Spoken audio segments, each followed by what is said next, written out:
Hey friends, it's Natalie, also known as Knitty Natty. If you have been walking by the beading aisle in Joann's or Michael's and you see those beautiful beads that you just want to make into stitch markers or progress keepers, that's what this video is all about. In this video, I take beads and I turn them into progress keepers and stitch markers. I'm going to show you all the tools that you need, plus step-by-step directions. I will not claim to be a beading expert, but I do know how to make these. Now, if you are just getting started, you might want to check out my other video about changing charms into progress keepers or stitch markers first before you attempt to make them from scratch. But if you're ready to go, let's do it. In order to make stitch markers and progress keepers with beads like these that I'm showing you, you're going to need a few different tools, all of which you can find at your local craft store. First, you will need 2 pairs of needle nose pliers. These are like your hands, so you're going to need 2 of these. Second, you'll need a pair of snips. These are actually going to cut the wire that you're using to make beads. Third, you're going to need some beading pins or head pins. These are pins that have a flat side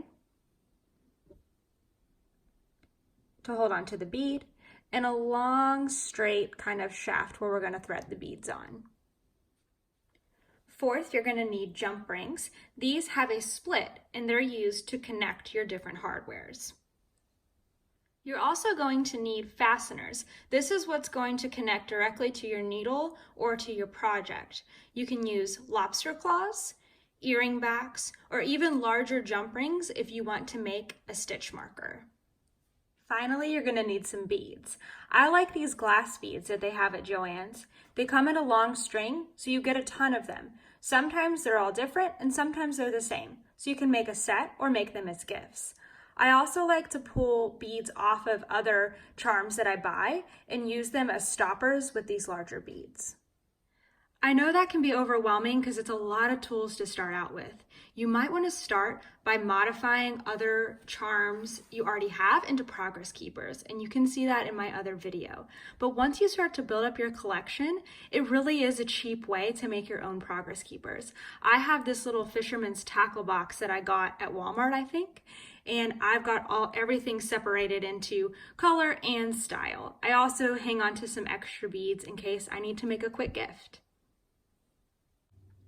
All right, let's get started with this progress keeper. For this progress keeper, I'm going to use my main bead, a smaller bead, a jump ring, an earring back clasp, and a head pin.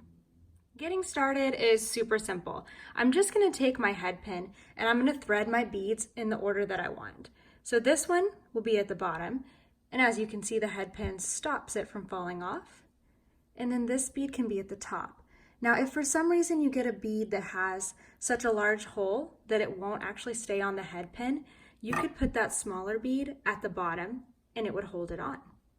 This is the part where it starts to get a little bit tricky. So I'm actually going to make a bend in this wire and then I'm going to cut off the excess. So let me show you. Don't be afraid to try things and make mistakes, and you can always start with a new fresh head pin if you overbend it, which is what I do sometimes. So I'm going to press my beads until they're all the way down on that head pin. And then I'm going to come up probably like a 1/4 inch from that top bead. And I'm going to just start bending. And I'm going to bend all the way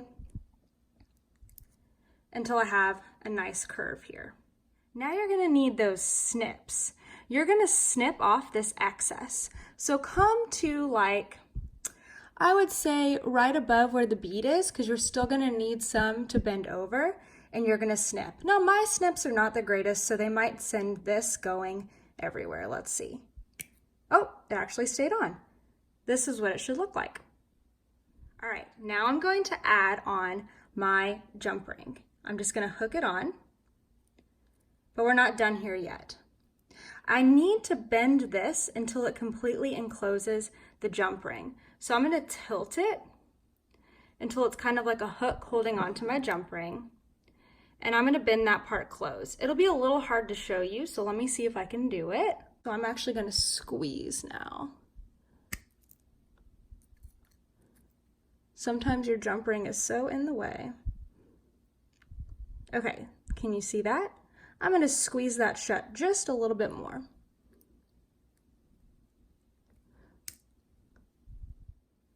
So now you can see that I got that head pin all squeezed tight shut around the jump ring. Now it's time to add our final hardware, which is the lever back, because I'm making a progress keeper. So here's where I'm going to need both of the needle nose pliers. I'm looking for the split in that jump ring, and I'm going to grab on to one side with my needle nose pliers, grab onto the other side, and I'm going to do a slight twist just to get it barely open. Then I'm going to grab onto my lever back, and I'm going to feed it through. Now that I've got that final hardware on there, I'm going to close up my jump ring until they just meet again. Oops. Now, you can also squeeze on this too to get it completely closed.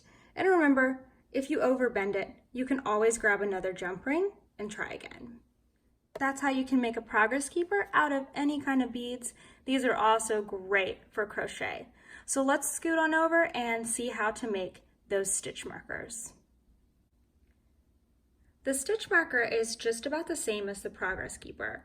For the stitch marker, you're going to need a larger bead, a smaller bead, a head pin, a small jump ring, and a larger jump ring that's going to act as your stitch marker. So it needs to be appropriate to the needle size that you're going to use. The first couple of steps are the same. First, slide your beads onto the head pin in the order that you want. I've put the small bead on first because this large bead was too big for the head pin and kept sliding off. Second, bend your head pin about 1/4 inch above that last bead. Third, snip off the excess head pin. This time we're making a stitch marker and we're working with 2 split rings. So first I'm going to put on the smaller split ring. And I'm going to go ahead and bend that all the way into place like before. Sometimes you have to let the jump ring dangle so you can give it that head pin a good squeeze. Our final step here is to attach the larger jump ring. Now, if I was making stitch markers, I would probably get something a little bit thicker than this one, but these were just meant to be fasteners in between. So go ahead and give it a twist. Then you're going to take your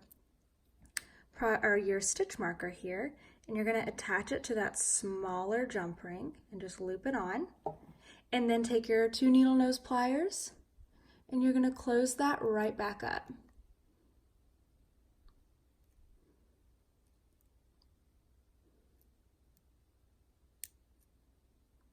There we go.